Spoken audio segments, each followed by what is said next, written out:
Welcome to Table for One. I'm the narrator, and in this video, I'm going to do a rules refresher for Anachrony. Today, I'm talking about the Hypersync Future Actions module from the Future Imperfect expansion. And honestly, it's one of my favorite modules for this game, so can't wait to tell you about it. Let's get rolling.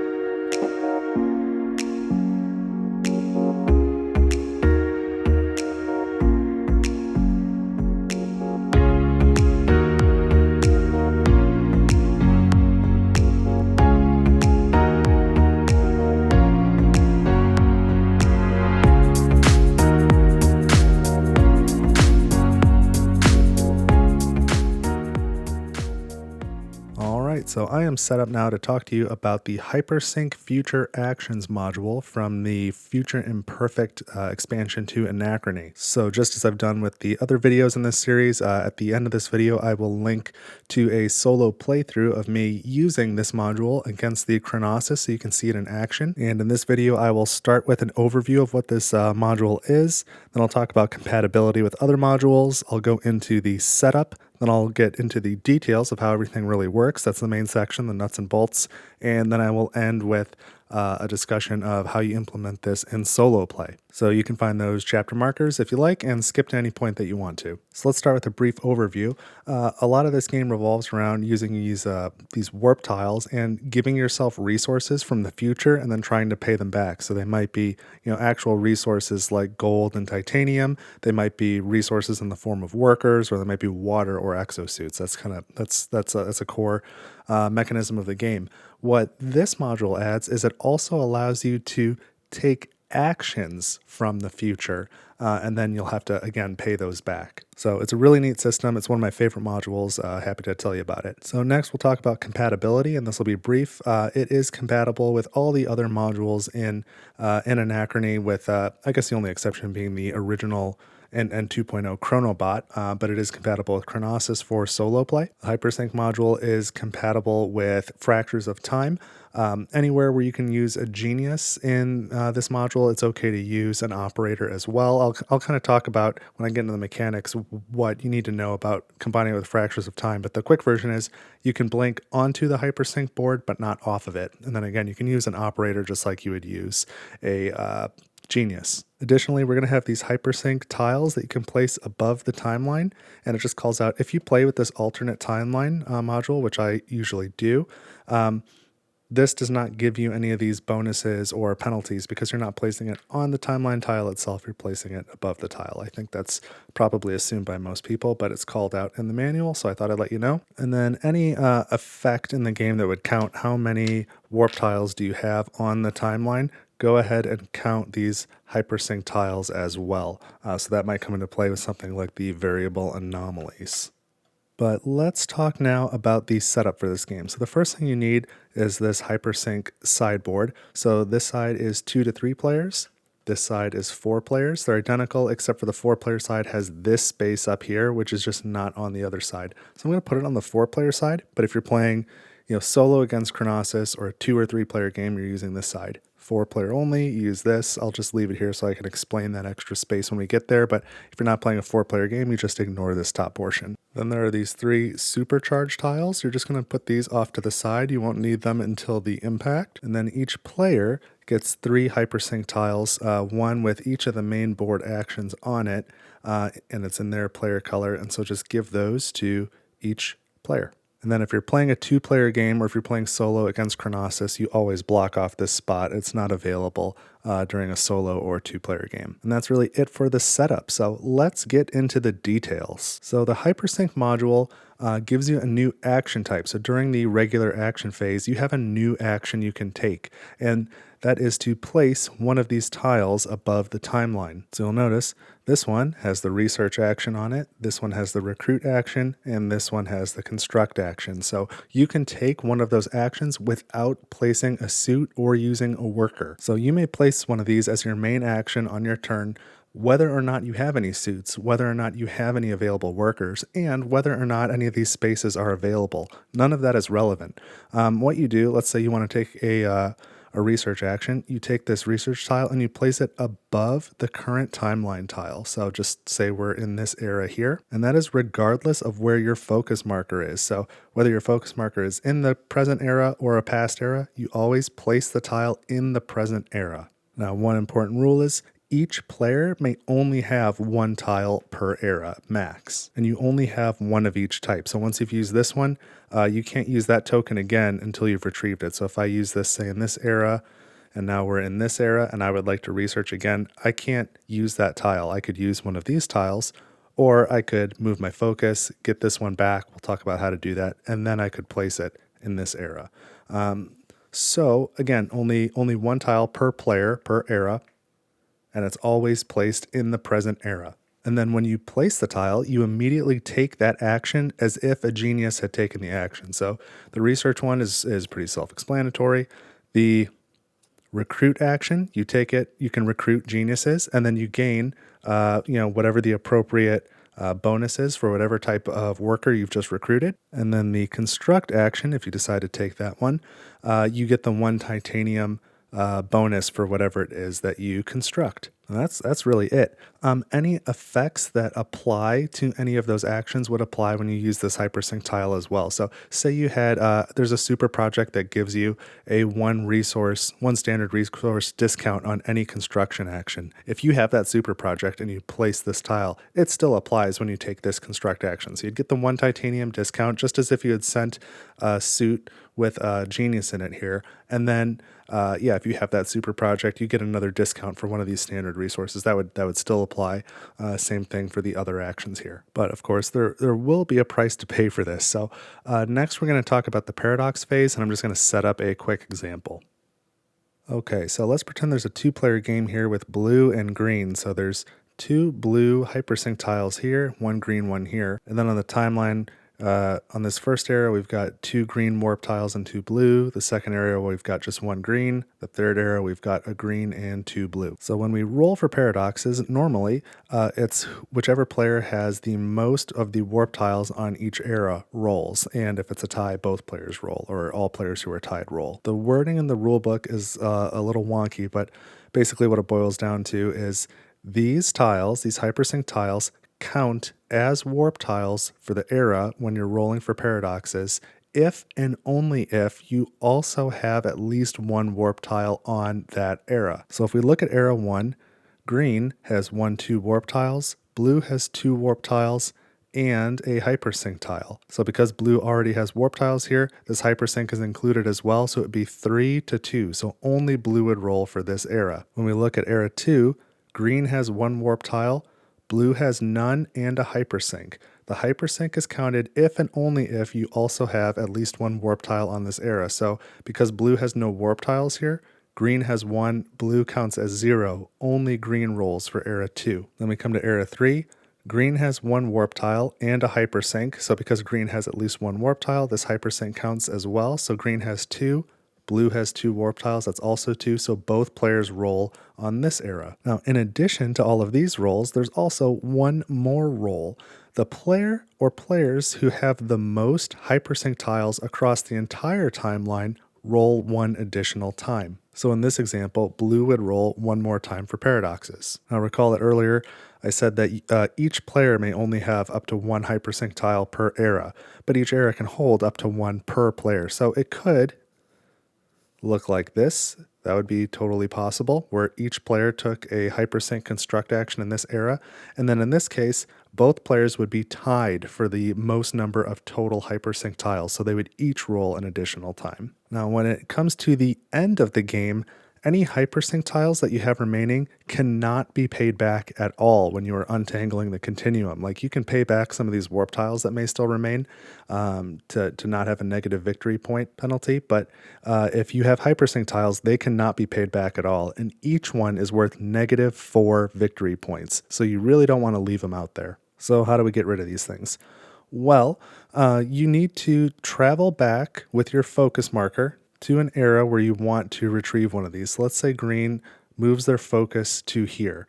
When the focus is here, they can place a worker in a suit and then place it on this sideboard in the appropriate place for the tile you're trying to retrieve. So this one is a construction tile, so it would go here, and you may only send an engineer. You retrieve the construction tile, so this just goes back to your player area, and you gain 2 victory points. So that's going to be the case for all of these. You retrieve the tile and gain 2 victory points. So the construction action, you have to use an engineer. The recruit one, you have to use an admin. And this research tile, you would have to use a scientist in order to retrieve it. And again, that has to be in focus when you send your worker there in the powered up suit. I alluded to this earlier, but it is okay to send a genius. That is fine too. And if you are playing with fractures of time, you can send an operator as well. That's also okay. Now, one thing that's a little different than warp tiles is when you do this, you do not advance your time travel track. That is only reserved for these standard warp tiles on the timeline themselves, not for the hypersync tiles. So you move your focus marker back with your time travel action, put a worker in a suit, go to the appropriate space to retrieve your tile. You gain 2 victory points, but you do not move the track up. And I should point out that you may only retrieve hypersync tiles from past eras. You cannot retrieve them from the current era. And so if we look at this board again, let's take a look at the 2 or 3 player side. There is only one space for each of these tiles. So once it's taken, that is full.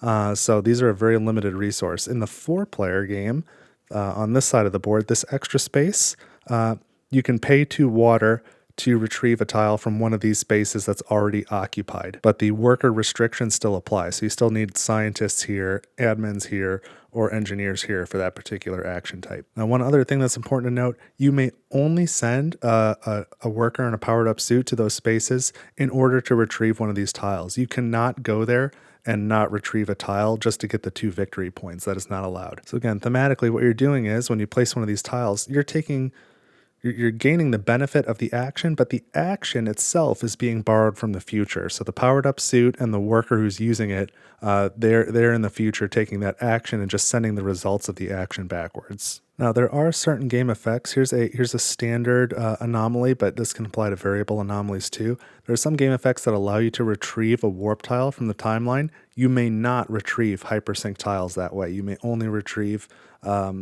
just the regular warp tiles that are on the timeline themselves, not above the timeline. Now, there's one last rule for this module, and that is these supercharged tiles that we set aside at the beginning. So they mostly look the same on the back, but they have a little icon for which action they go with. When the impact happens and you place out all these crumbling capital tiles, you place these tiles on the appropriate hypersync spaces on the board. Now, these are not collapsing tiles, so they don't work quite the same way. But when you, from then on, for the rest of the game, post-impact, when you move a worker in a powered up suit to one of these spaces, in addition to doing the normal retrieve action, which again is a requirement for going there, you also get the bonus listed on that tile. So if it's the construct space, you also gain 1 titanium. If it's the recruit space, you gain either a genius or a powered up suit. And if it's the research action, you gain an energy core or remove a warp tile from the timeline. And then during the cleanup phase, you retrieve your workers in the suits. These do not flip over. They're just available again. So these are just kind of like permanent bonuses from there until the end of the game. So that's why they're called supercharged tiles, because they're supercharged and they're really cool. Now again, I think I mentioned this earlier, but if you are playing with fractures of time, you may blink onto this board. You may not blink off of it. So once one of those spaces is occupied, it's going to remain occupied. And then there is no supercharged tile for that 4th player spot up there. So that's really it for the main rules. It's super cool. Now I'm going to go into the solo mode. So give me just a second to grab that board. All right, so I've got the Chronosis board here. So everything that applied to the multiplayer game applies here as well. The Chronosis has these 3 hypersync tiles. They're kind of generic, so both sides are the same. They're not specific to any action, but Chronosis does have 3. And then to set up this board, you're going to need action tile C02, goes on the 2 space. Action tile C03 goes on the 3 space. Tile number C12, C12 goes on the 1 space, and C13 goes here, covers up this normal time travel spot. So they really both have the same action, but this one in addition to this action, also gives Chronosis an energy core. So we'll go over those actions a little bit more in a moment. Of course, you use the 2 and 3 player side of this board, you still cover up this World Council space here. It's not available because it's a 2-player game. And now there is an extra step when Chronosis is making its move. So during the action phase, if Chronosis wants to take an action, but it can't because it either doesn't have a suit or there are no suit spaces left, instead it will place a hypersync tile above that era on the timeline, so long as it doesn't already have one there, and then it will go ahead and take the action just like a player would. So if Chronosis, for example, wanted to build a lab, but this spot and this spot were full and that spot were full, what it could do is place one of the hypersync tiles here, go ahead and build the lab like normal and advance. It's not a failed action. And then just like a human player, Chronosis may only have 1 hypersync tile per era and only 3 hypersync tiles in total in play. So if Chronosis would like to take an action and it either has no suits or all the spaces are full, and it already has a hypersync tile above that era, or it has no hypersync tiles left because they've all been placed already, then it's simply a failed action as usual, and it's going to discard a suit, gain 1 victory point, and advance the token as a failed action. So that's all easy enough. Now, when it gets to one of these 2 tiles both have the retrieve hypersync action or time travel action. So when it gets to one of these tiles, it's going to first try and retrieve a hypersync tile from a past era. Just like you, it cannot retrieve it from the present era. So if the Chronosis has at least 1 hypersync tile in a past era, it'll try and retrieve it. And so because these are blank, they can be used for anything and really for the same thing. So if this one in the example I gave a moment ago was used to construct a lab, if we get to the next era and Chronosis wants to construct a life support and again doesn't have a way to do that, it can place a tile. Even though this one was used to construct, this one can be used to construct again. So these are all generic, whereas players are all specific. You've only got 1 construct, 1 recruit, 1 research. These can be used for anything for Chronosis. So again, when a token lands on one of these spaces, if it's got a tile that it can retrieve from a past era, it will take a suit, and it's got to have a suit as well, powered up exosuit, and it'll send them to any one of these spots, and you're supposed to randomize it. So just use the shape die from research and use like circle, triangle, square, and roll, and whatever spot you get, that's where it sends its suit, and it retrieves the hypersync tile. And if it has multiple hypersync tiles, it retrieves the one from the furthest era in the past. And then when it successfully does that, it gains 2 victory points just like you would, and does not advance the time travel track, just as you would not advance the time travel track for retrieving a hypersync tile. So it very much operates in the same way that you do, which makes it helpful and not too difficult to run. Now, if the Chronosis lands on one of these 2 action tiles and it does not have any hypersync tiles on the timeline to retrieve in the past, again, it can't retrieve one in the present, but if it does not have one in the past, or it does not have an available suit, or if there are no slots available, maybe they're all taken already, then it will just perform the normal time travel action to try and get a warp tile back from the timeline.